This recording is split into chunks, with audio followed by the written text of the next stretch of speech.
All new tonight, help for couples in the DMV who have struggled to have a family. Now, roughly 1 in 10 people need fertility treatments. Yet many insurance companies don't cover fertility treatments, and the out-of-pocket costs can be in the tens of thousands of dollars just to start a family. Yeah, D.C. government is trying to ease that burden. As our Mariel Carbone reports, newly passed legislation makes fertility coverage mandatory across the board. One mother tells me that her and her husband almost had to choose between buying a house and having a baby because that is how expensive fertility treatment is.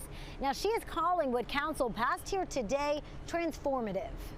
There's nothing that compares to the joy of having had Xander.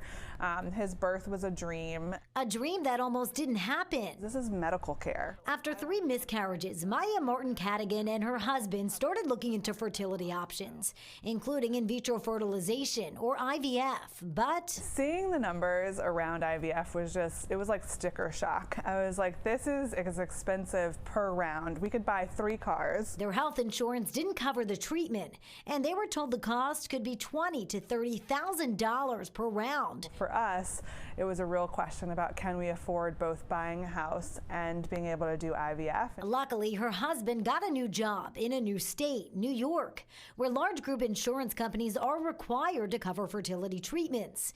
And so after 3 rounds of IVF, and we now have a beautiful 6.5-month-old little boy, but we saw the inequity that exists because IVF was not provided to employers in the District of Columbia. That will soon change. Tuesday, District Council passed the Expanding Access to Fertility Treatment Amendment Act, which requires private insurance, Medicaid and the D.C. Healthcare Alliance to cover fertility diagnosis and treatment. People have waited years to save up enough money. Councilmember Christina Henderson is behind the legislation. Infertility is a health diagnosis, and your health insurance should help provide coverage to treat it.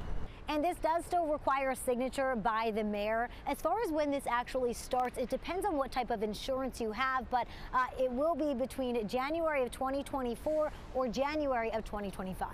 Reporting from the Wilson Building, I'm Mariel Carbone, DC News Now.